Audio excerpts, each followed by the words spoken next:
1.5 litre করে পানি। তারপরে দিয়ে দিলাম এলাচ, দারচিনি, তেজপাতা, আপনাদের পরিমাণ অনুযায়ী আপনারা দিয়ে দিবেন। এখন দিয়ে দিলাম 3.5 টেবিল চামচের মতো গুঁড়া দুধ, আর গুঁড়া দুধটা অবশ্যই আপনারা হালকা একটু বেশি দিবেন। তারপরে গুঁড়া দুধটা ভালো করে মিক্স করে নিলাম পানির ভিতরে। এখন দিয়ে দিচ্ছি স্বাদ অনুযায়ী লবণ। আমার এখানে টোটাল 3.5 টেবিল চামচের মতো লবণ এখানে দিয়ে দিলাম। তারপরে দিয়ে দিচ্ছি 2 টেবিল চামচের মতো চিনি। এখন দিয়ে দিলাম সয়াবিন তেল। আমার এখানে টোটাল 300 গ্রামের মতো সয়াবিন তেল এখানে দিয়ে দিলাম। আর সয়াবিন তেলের পরিমাণটা অবশ্যই আপনারা হালকা একটু বেশি দিবেন, তাহলে পোলাওটা একদম ঝরঝরা হয়। তারপরে দিয়ে দিলাম কিশমিশ, এখন দিয়ে দিলাম কাঁচামরিচ, এখন দিয়ে দিচ্ছি রাইসটা। আর রাইসটা অবশ্যই আপনারা আধা ঘন্টা আগে বাসা পানির ভিতরে ভিজিয়ে রাখবেন, মানে বেশি পানির ভিতরে আপনারা ভিজিয়ে রাখার চেষ্টা করবেন।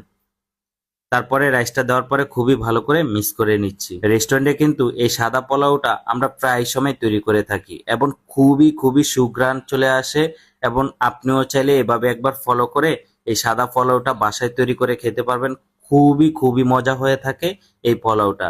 এখন দিয়ে দিচ্ছি ঘি।